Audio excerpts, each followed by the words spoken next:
Bueno, les cuento un poco de qué va la charla. Perdón, me presento, mi nombre es Federico Zupa. Yo trabajo en Tempinch como coach ágil, como desarrollador. Soy fanático de la agilidad desde hace bastante tiempo y esta charla surge de cuando me enteré de que venían a la conferencia Mary Poppendick y Tom, no sé si viene, y Alistair. Mary, para los que no saben, vino al primer Ágil en el 2008 y es como que sponsorizó esa primera conferencia donde estábamos haciendo todos tan a hombro, ¿no? Y no existía ninguna asociación ni nada, y Mary se tomó el avión y se vino, entonces realmente creo que hay que reconocerle desde el Ágiles como una madre de esta conferencia, ¿no? Y bueno, y Alistair también.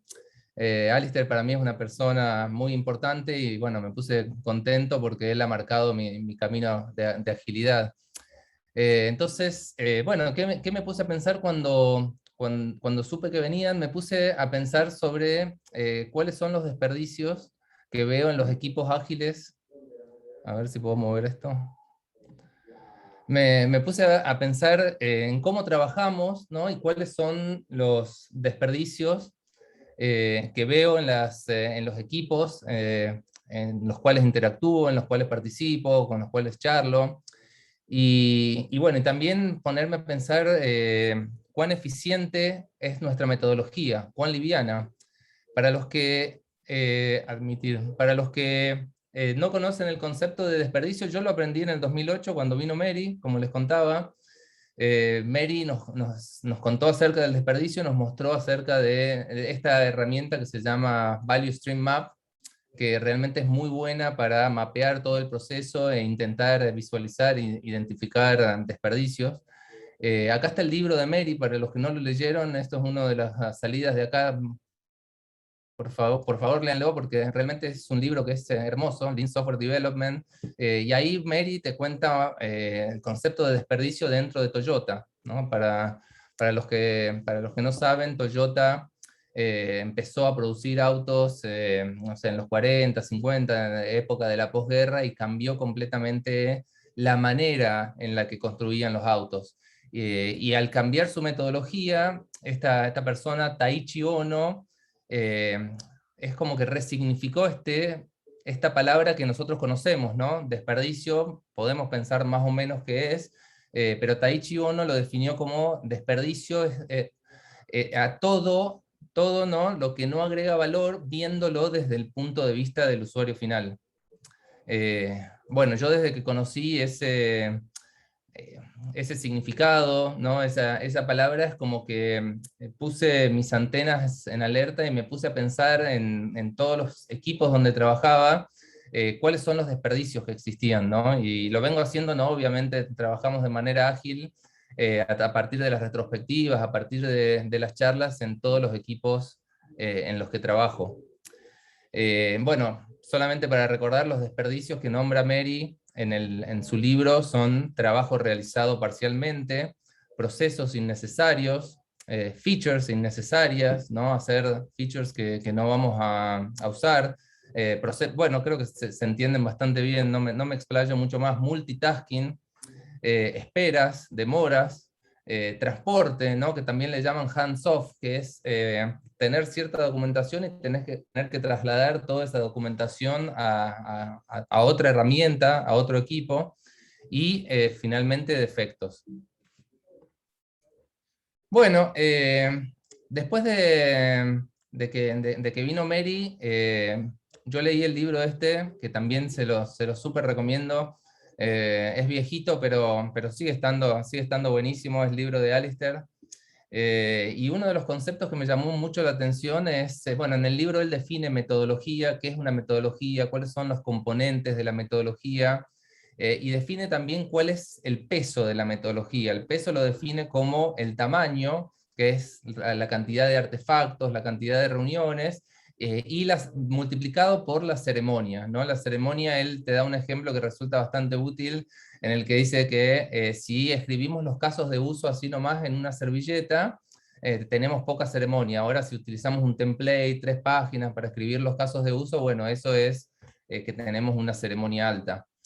Y la multiplicación de eso es lo que te da el peso. Por supuesto que el peso de la metodología está relacionado con la organización, el problema que vos querés resolver. Ahí es que me di cuenta que cuando decimos que una metodología es una metodología liviana de acuerdo a la organización, el proyecto, el lugar en donde estamos, ¿no? No se puede, es relativo al espacio en el cual estamos trabajando. Entonces, también esto es otro concepto que creo que es importante conocerlo porque, y pensar cómo podemos hacer para tener nuestra metodología lo más liviana posible, ¿no? No menos, porque eso ya sería contraproducente, ya estaríamos perdiendo mecanismos de control, ya nos estaríamos, eso ya sería perjudicial. Sin embargo, nosotros tenemos que hacer nuestra metodología lo más liviana posible. Eh, Solo un punto acerca del slide anterior. Dice también la persona que escribió Agile, no este libro, el otro me olvidé el nombre. Bueno, después se los cuento. Que nuestra metodología tiene que ser barely sufficient, suficiente con lo justo, ¿no es cierto? Incluso un poquito menos está bien, pero deberíamos hacerla lo más magra posible.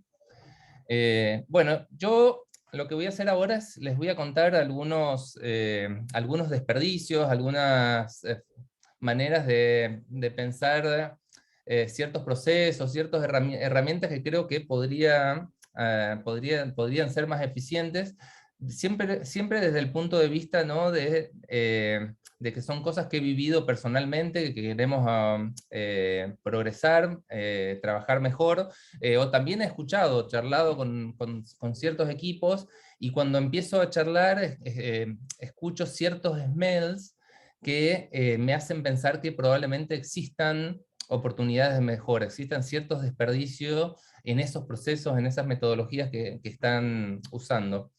Y así que por eso les digo, les quiero decir que todos estos desperdicios que yo voy a mencionar, todas las herramientas, todos los procesos, yo los uso en el día a día, creo que son realmente muy buenos, muy útiles. Simplemente pienso que en algunas ocasiones podríamos hacer algunas cosas para usarlas mejor. Entonces, por eso es que, bueno, yo lo escuché de Bas Bo, de las personas de Les, esto, pero la verdad es que no sé de quién es este quote, si me ayudan. Se los agradezco. Y decían, no hay mejores prácticas, solo buenas prácticas en tu contexto, ¿no? Entonces, dicho el disclaimer, yo tenía una actividad, pero creo que mejor paso a contarles los desperdicios, y a lo sumo después, si nos sobra tiempo, me gustaría si se puede hacer breakout rooms y que ustedes piensen algunos otros desperdicios y me ayuden a entender si los desperdicios que yo les voy a mencionar están bien categorizados, ¿no? Y qué otros conocen ustedes. Bueno, les cuento, empiezo por el primero, ¿no? Le puse algunos títulos provocativos de presentaciones. Basar nuestra metodología en Jira. Les cuento un par de historias, ¿no? Cuando organicé el curso de David Hassman, hace unos cuantos años, ¿no? Él, por supuesto, ya está fallecido, lamentablemente. Pero cuando vino a Buenos Aires, me acuerdo que nos contó acerca de User Story Mapping, y después de ver la herramienta, yo le comenté que buena la herramienta de User Story Mapping y que yo la usaba bastante, y que después lo que hacía es agarraba los post-its que me quedaban en nuestras historias, en nuestros mapas, y a partir de esas historias, a partir de esos tickets, ¿no? Lo que yo hacía es crear historias, charlar sobre las historias, y ponerlas dentro de un backlog, ¿no? Y él me dijo, no, pero y ahí destruiste la agilidad, me dijo. Y me resultó, no, bueno, a mí me resulta útil, le dije, no, las historias son estas, las historias están acá y esto es súper eficiente, no necesitas más. Y bueno, fue una charla interesante, pero yo siempre hasta ese momento y después le encontré valor a utilizar herramientas como Jira, cualquier otra herramienta para la gestión de los productos en los que desarrollaba. Pero hace un tiempo me pasó que, bueno, con la pandemia empecé a trabajar en un producto, hicimos un discovery muy bueno usando Miro, Mural hubiera sido lo mismo.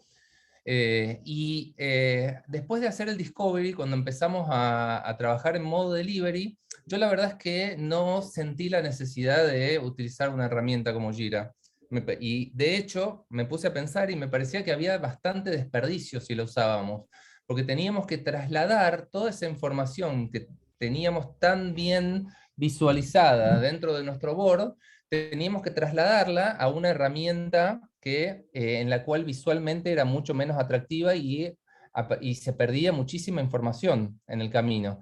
Y no sentía, por otra parte, que la herramienta, que necesitara yo esa herramienta, que la herramienta me diera el valor, ¿no?, que muchas veces veía. Yo creía que podíamos simplemente utilizar un tablero de Kanban directamente dentro del board y que lo íbamos a poder hacer muy eficientemente. Entonces, bueno, no, igual sinceramente no me dieron mucha bola, no me hicieron caso y terminamos usando esa herramienta, pero es algo que yo quería mencionárselos, ¿no?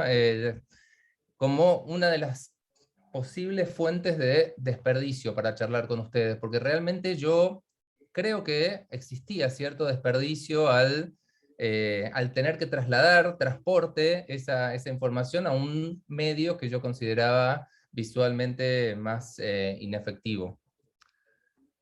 Bueno, les cuento la segunda fuente de desperdicio que noto en los equipos donde trabajo, con gente con la que charlo, que me parece realmente bastante importante. Y es esta que puse, hacer experimentos demasiado grandes. Quizá podría llamarle tener un MVP demasiado grande. O hacer un feature y ponerle todas las cosas que necesita ese feature, esa épica, como querramos llamarla, cuando no sabemos si realmente esa oportunidad va a agregar algún valor a los usuarios finales. Y me ha pasado de trabajar con equipos donde hacemos un discovery, donde descubrimos ciertas incertidumbres, ciertos riesgos muy grandes, y a pesar de tener esos riesgos, construimos un producto mínimo viable de 3 meses, 4 meses, con un equipo razonable, donde invertimos mucho dinero, y aún existía demasiado riesgo, ¿no? No riesgo por ahí, el riesgo tecnológico lo podemos sacar rápidamente, pero riesgos de negocios, riesgos legales, y me ha pasado también de que cuando terminamos de construir estos experimentos, no pudimos ponerlos en producción. Entonces, de ahí la pregunta, ¿no? No fue demasiado grande ese experimento, no debería haber, y no hay demasiado desperdicio al haber construido un experimento que me costó tanto dinero y después no pude encontrarle valor. Paso al tercer desperdicio. Y este desperdicio es el tema de la calidad técnica, está bastante relacionado, ¿no? Y tiene que ver con tener mucha calidad técnica, hacer una arquitectura muy pesada, muy compleja, o hacer todos nuestros features, ponerle test a todos, test automatizados, cuando todavía estamos en la fase de discovery, ¿no? Estamos haciendo prototipos, queremos descubrir, queremos hacer ciertos experimentos, y para hacer ese experimento, ¿no?, terminamos creando una arquitectura va a soportar cualquier producto que nosotros querramos imaginarlo, con cualquier cantidad de requests, cuando realmente no es necesario, ¿no? Entonces, lo veo bastante relacionado, es bastante lo mismo, pero esto tiene que ver bien con la calidad técnica. Obviamente que yo pienso que la calidad técnica cuando entramos en modo delivery es fundamental, ¿no? Es algo que no puede dejar de existir, y por eso veo en equipos o charlo, ¿no? Y puse como cuarto desperdicio a equipos en los cuales en modo delivery, ¿no?, construyendo un experimento en el cual nosotros vamos a tener que ser sustentables, vamos a tener que seguir agregando features, ¿no? Y a pesar de eso, no existe la calidad. Empezamos a trabajar en iteraciones, y en esas iteraciones no ponemos la calidad técnica necesaria para poder seguir trabajando sustentablemente a través de muchas iteraciones. No hacemos test, no tenemos la calidad técnica necesaria para esto, ¿no? Para que el costo de cambio no empiece a subir y cada vez se vuelva más caro seguir agregando features. Entonces, este es otro de los desperdicios que yo he puesto como representativos dentro de los equipos de desarrollo ágiles. Bueno, el quinto es pasar de modo discovery a modo delivery demasiado rápido. Les cuento para ellos un par de anécdotas.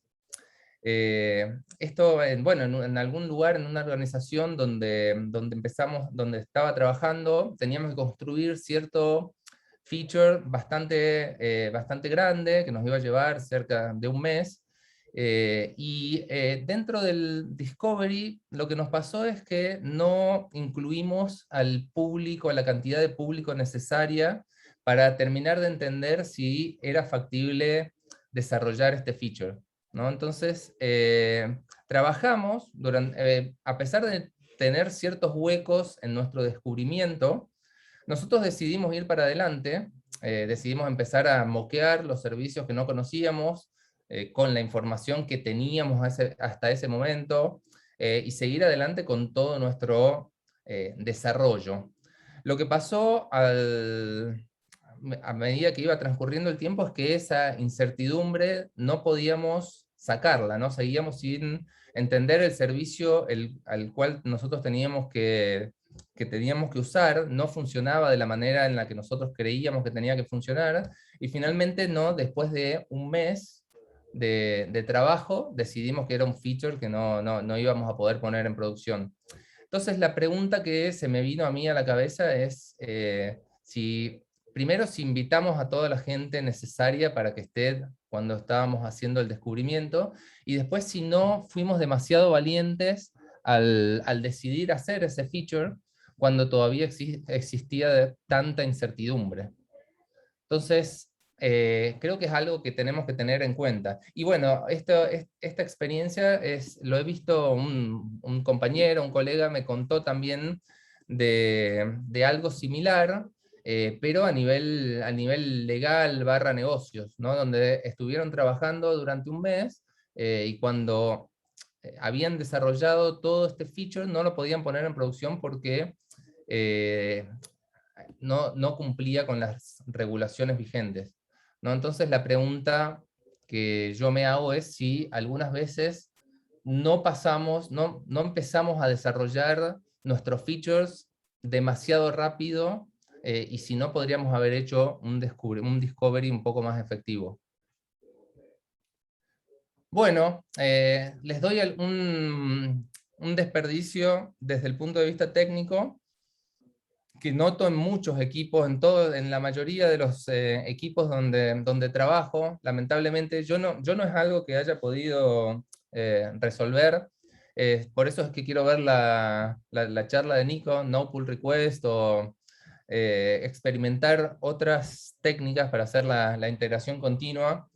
Sí me pasa que observo en muchos de los equipos en donde empezamos a trabajar en un feature, ¿no? Se crea el pull request, y ese pull request permanece mucho tiempo abierto, ¿no? Hasta que se hace el code review, las personas tardan en hacer el code review, después muchas veces el code review se hace de manera síncrona, hay comentarios, y en el momento en el que se corrigieron todos los comentarios hay que mergear un montón de cambios que ya están dentro del branch master. Ese merge es bastante tortuoso, y terminamos extendiendo los pull requests durante muchísimo tiempo, lo cual me resulta un desperdicio de demora muy grande, ¿no? Porque realmente se extiende demasiado el tiempo, no podemos poner ese feature en producción, y genera, además, el tenerlo abierto tanto tiempo genera muchos problemas.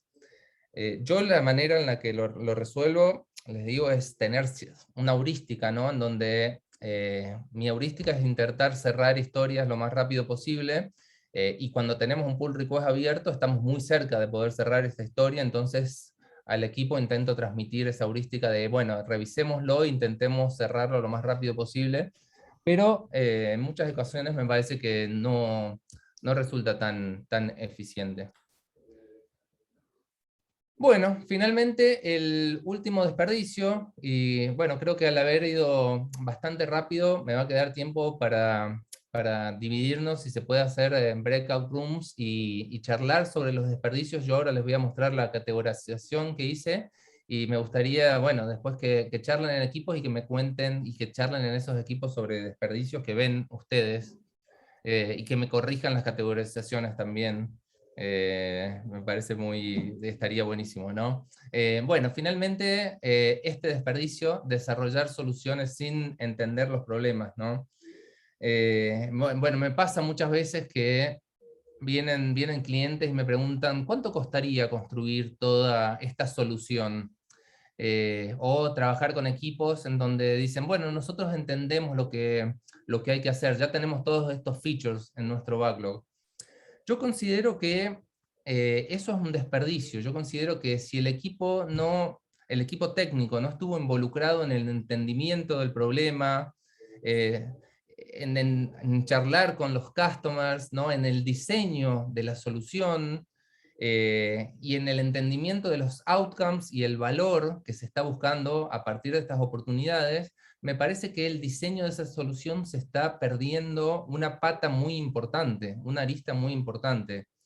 Entonces, a mí me parece que hay un desperdicio realmente grande en equipos que construyen features, por decirlo de otra manera, que simplemente construyen, reciben especificaciones y construyen features. A mí me parece que eh, los equipos que realmente colaboran son equipos, y equipos de producto que realmente colaboran, son equipos en donde el área técnica está involucrada en todo el ciclo, desde el entendimiento del problema hasta poner esa solución en producción y medir si si resultan en los outcomes y en el impacto que el negocio estaba imaginando.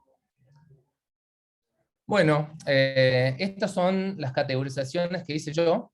El tema de mover las tarjetitas de Miro a Jira, lo puse en transporte. No sé si se ve bien, me acerco un poco. Pull request abiertos durante mucho tiempo, lo puse en demoras. Features innecesarias, acá puse 3, o sea que pareciera ser que son los desperdicios, según mi perspectiva, más importantes, que es calidad técnica en modo discovery, experimentos demasiado grandes y desarrollar las soluciones sin entender los problemas. De hecho, charlando, no sabía cómo categorizarlo, el tema de desarrollar las soluciones sin entender los problemas, pero bueno, charlando con Andrés y otros colegas acá, con Ani, me comentaron que ellos los pondrían ahí, y me pareció que tenía mucho sentido, ¿no? Por eso lo moví ahí. A mí me parecía que también estaba el desperdicio de hacer el diseño de una solución sin una arista que conozca la factibilidad, ¿no? Sin una arista que conozca la tecnología. Bueno, procesos innecesarios también puse basar nuestra metodología en Jira. Trabajo realizado parcialmente, puse pasar de modo discovery a modo delivery muy rápido, en particular porque creo que el impacto que tuvo dentro de los equipos en donde yo trabajé fue que terminamos teniendo terminamos teniendo inventario, terminamos teniendo features que no podíamos poner en producción. Y en defectos puse falta de calidad técnica en modo delivery. Bueno, fui rapidísimo, me comí la mitad del tiempo, pero no sé si nos queda, en el tiempo que nos queda, no sé cuándo hay que terminar, si es mejor dedicarlo a preguntas o hacer unos breakout rooms y que charlen en equipos de 3, 4 acerca de estos desperdicios y de qué otros desperdicios notan en sus equipos. Estaría bueno hacer break and room, pero están saliendo varias preguntas ahí, me parece. Ah, bueno. Bueno, dale, entonces, a ver, abro el chat y vamos sobre Sí, las preguntas. o si no, también abran los micrófonos, chicos, y empecemos Sí, con por preguntas. Sí, supuesto. sí, si querés te la pregunto acá nomás. Dale. Una de las primeras que salió es ¿por qué el multitasking se plantea como un desperdicio? Varios respondieron esta diferencia entre hacer foco y multitasking. Imagino que va por ahí la mano, pero bueno, esa fue una de las primeras preguntas que salieron. Sí, el multitasking es un desperdicio porque no sé si vieron la ley de Little, el tema de si vos haces X cosas a la vez, en terminar cada una de ellas tardás X veces más. Viéndolo con números, si vos estás participando en 5 proyectos a la vez, entonces terminar cada uno de esos proyectos te demora 5 veces más. El lead time de cada uno de esos proyectos es 5 veces más, lo que conlleva un desperdicio enorme porque cada proyecto es mucho más lento. Y por supuesto que eso es si fuéramos computadoras, pero no.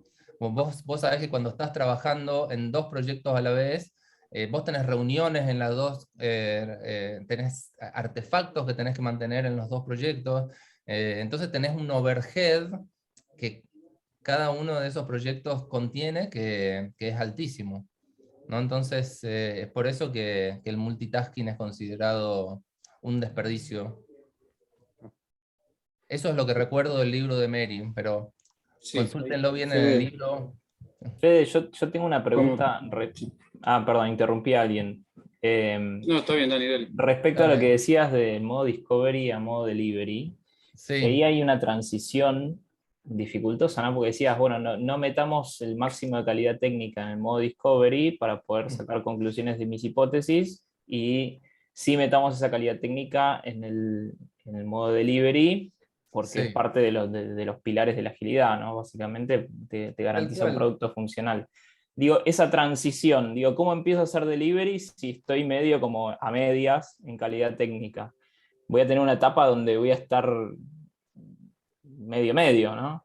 Tal cual, Revisando sí, como sí, loco. y puede pasar. Y a mí me parece que hay un punto muy interesante, ¿no? De entender, porque cuando estamos en modo Discovery, estamos en modo donde hay mucha incertidumbre, donde los experimentos que tenemos que hacer nosotros tienen que ser muchísimo más cortitos, donde conviene involucrar a todas las áreas, ¿no? Y conviene involucrar de más en organizaciones muy grandes.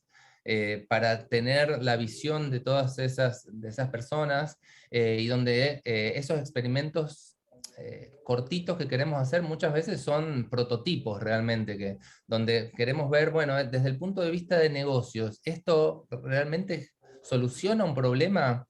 Y muchas veces para hacer eso, vos lo que tenés que hacer es un prototipo, tirar código, así nomás, porque tu mayor incertidumbre es una incertidumbre de negocios.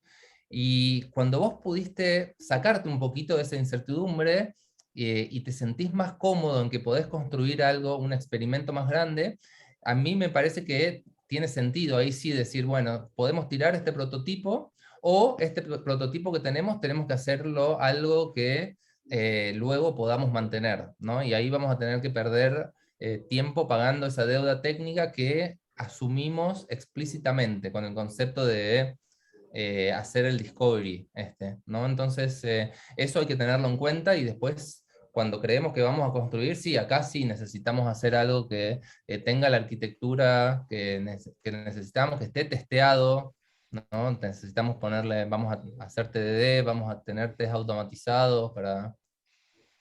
pero es un punto, es interesante, ¿no? Saber cuándo pasamos, cuándo tiene... Para mí es todo como una heurística. Yo todos los pensamientos que he dicho los he visto en retrospectiva, ¿no? En retrospectiva dije, no, deberíamos haber hecho más, más tests, más discovery. Bien, próxima pregunta. La próxima pregunta hablan con respecto a Jira. ¿Qué herramientas sugerís o esperás como reemplazo o para sacar métricas? Y creo que hablaban de equipos de mayores de 6 integrantes, una cosa, o más de 6 equipos, Sí. me fue la pregunta, pero No, claro, no. ¿qué alternativas serían básicamente? Mira, no quiero que piensen que se lleven de acá la idea de que yo no uso Jira o no recomiendo Jira. En muchísimas ocasiones lo hago, me parece que en muchísimas ocasiones da un valor. Eh, el ejemplo, la historia que yo conté en particular, era una historia en la que era un equipo, simplemente éramos un equipo, teníamos toda la información de las historias registrada dentro de nuestro board, y no necesitábamos las herramientas de gestión que te da Jira, ¿no es cierto? Entonces, no necesitábamos mapear el trabajo, no teníamos interacción realmente con otros equipos, era una situación bien puntual. Entonces, el único punto que creo que tenemos que pensar es, ¿realmente necesito esta herramienta? Y muchas veces a mí me da la impresión de que parece que la necesitamos sí o sí, ¿no? Y que nuestra agilidad depende de tener una herramienta de gestión y hacer Scrum. Y realmente no es así, ¿no? Nuestra agilidad depende de tener equipos cross-disciplinarios, ¿no? Auto-organizados, que se organicen bien, que hagan experimentos pequeños, que vean cómo funcionan esos experimentos, que iteren. Eso es la agilidad para mí, y después tenés herramientas, ¿no? Y a eso voy con el desperdicio, ¿no? Muchas veces estamos como muy configurados, seteados, y necesitamos utilizar esta herramienta. Y en este caso particular, yo lo quería mencionar como un ejemplo, mira, a mí me parece que no, y se genera cierto desperdicio al usarla. Así que esto no es una receta, creo que si quiero que se lleven algo es que empiecen a evaluar dentro de sus equipos qué les sirve, cómo pueden hacer su metodología más liviana, cómo pueden eliminar los desperdicios que notan, ¿no? Porque siempre es contextual. El cálculo este de tiempo PES. El tiempo, sí. Una otra pregunta es, ¿cómo se ha manejado la deuda técnica? O sea, en tu experiencia, ¿cómo manejar una deuda técnica? Incluso debe ser en este cambio de modo Discovery a Delivery. Bueno, eso es lo que charlábamos recién con Dani, ¿no?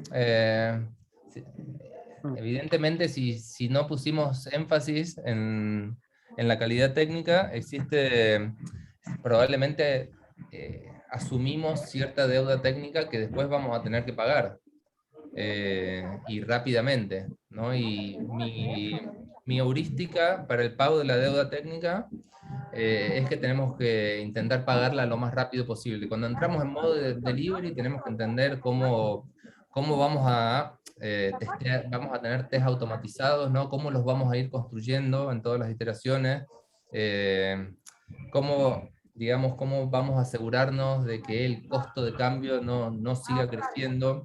Y cuando cuando nos damos cuenta de que existe deuda técnica, a mí me gusta mucho el concepto de Andy Hunt, de Pragmatic Programmer.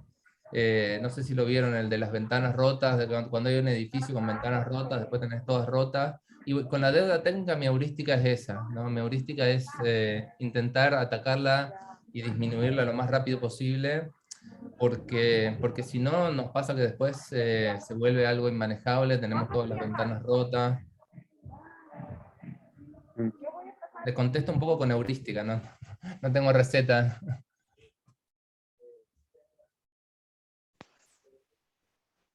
Bien, nos quedan 1 o 2 minutitos más. ¿Alguna pregunta más? Es el momento de abrir micrófonos.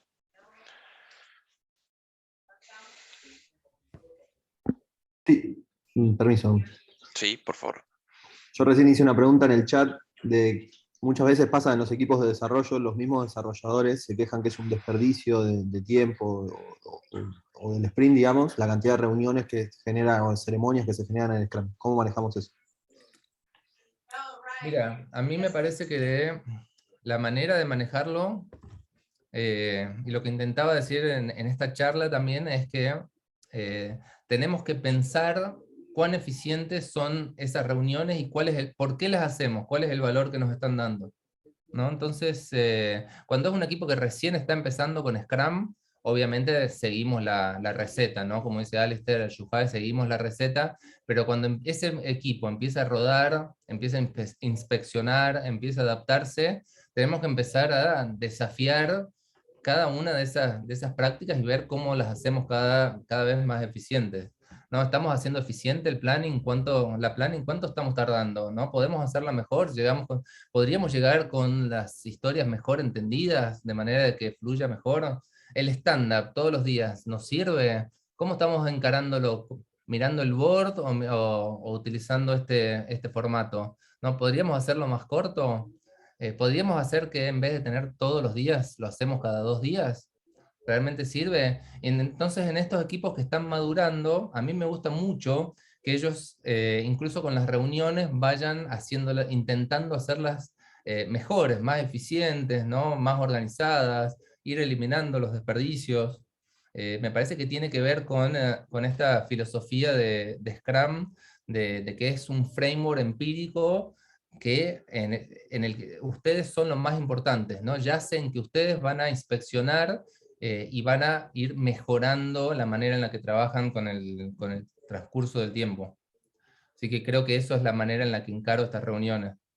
Así, si recién empiezan, les digo por ahora, les digo a los desarrolladores, hagámosla, sigamos la receta, que es la primera vez, y si ya lo están haciendo, y bueno, empecemos a challengear, empecemos a hacer retrospectivas y vayamos viendo.